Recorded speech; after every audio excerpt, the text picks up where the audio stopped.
Why you are drifting. You're not lazy, you're just steering a ship with no destination.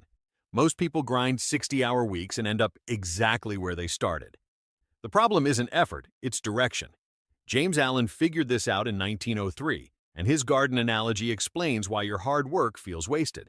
I'll show you the 3 thought patterns that cause drift, the master of the helm fix, and a 7-day audit you can start tonight. Let's get practical right now. Allen's insight cuts deep. Circumstance does not make the man, it reveals him to himself.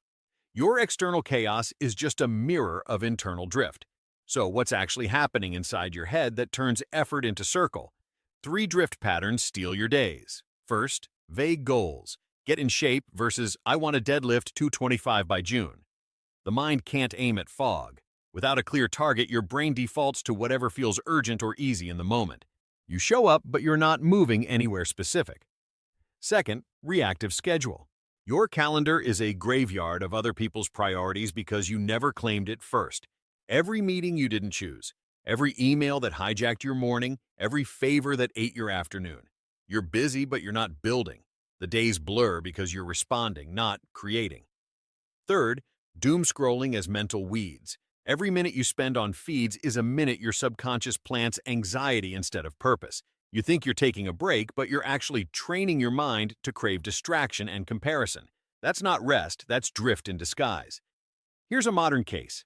The busy professional, 80 emails a day, 3 Zoom calls, feels productive but can't name one thing that moved their actual career goal forward.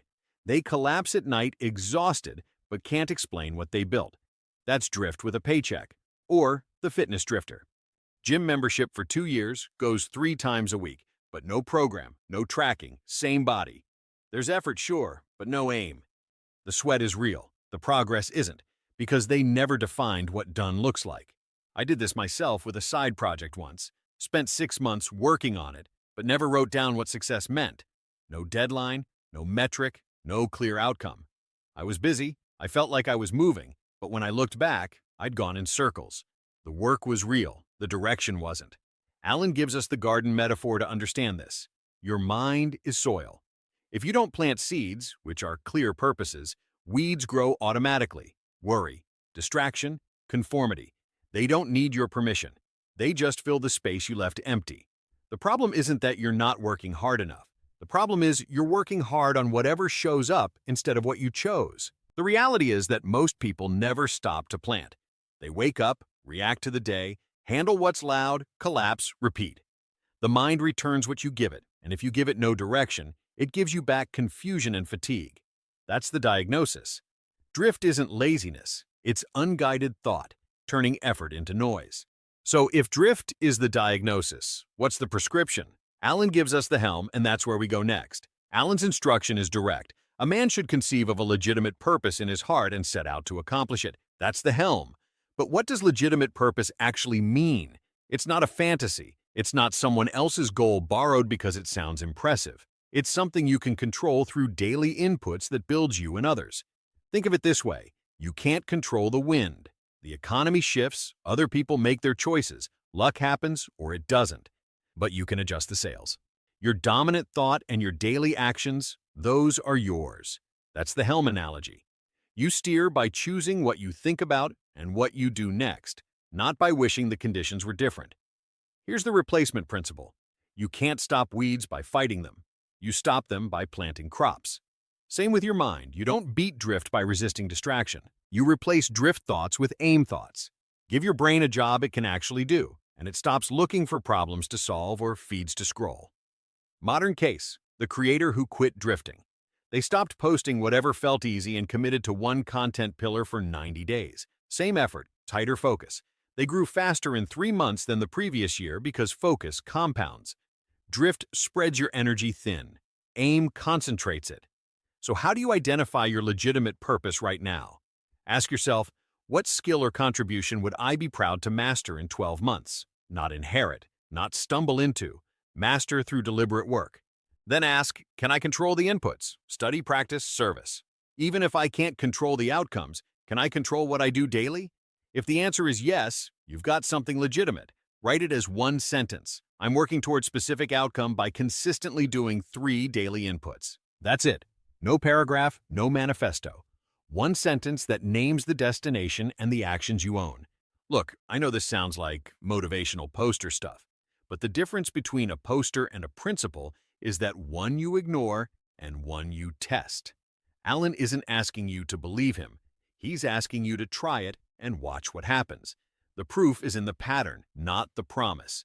Here's the daily practice. Morning, read your one-sentence purpose on a card or note. Not for hype, for alignment. You're reminding your mind what it's aiming at today. Midday, reset. When drift happens, and it will, dismiss it and return to the aim. Don't wrestle the distraction, just redirect. Evening, review. Did I do my 3 inputs? Not, did I win? Did I do the work I control? That's the loop.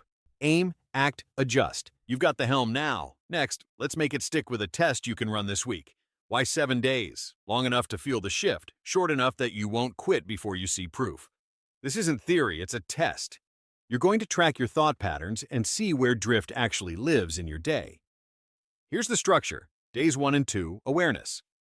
Track every time your mind drifts to worry, comparison, or reactive tasks. Don't judge it, just notice. Write it down. You're building a map of where your attention goes when you're not steering it. Most people are shocked by how often they're on autopilot. Days 3 and 4, replacement. When drift happens, state your one-sentence purpose out loud and name one input you control today. This is the practice. You're training your mind to pivot from drift to aim in real time. It feels awkward at first, then it clicks. Days 5 through 7, momentum. Complete your 3 daily inputs before you check feeds, email, or news. Then track how your energy and clarity change. You'll notice something.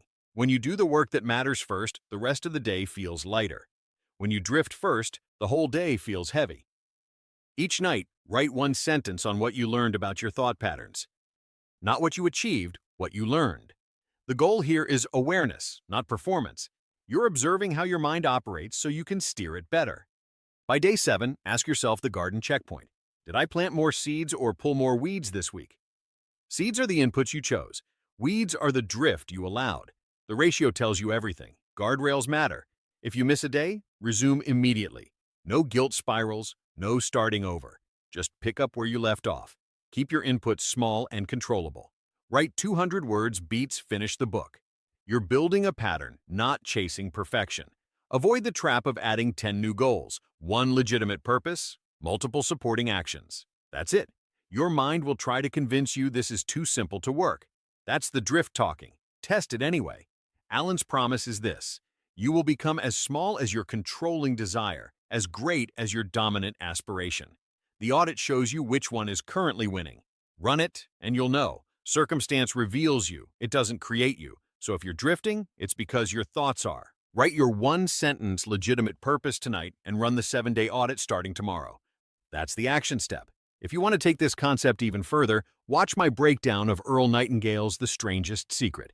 It's the perfect companion to what we just covered. If this helps you even a little, hit subscribe.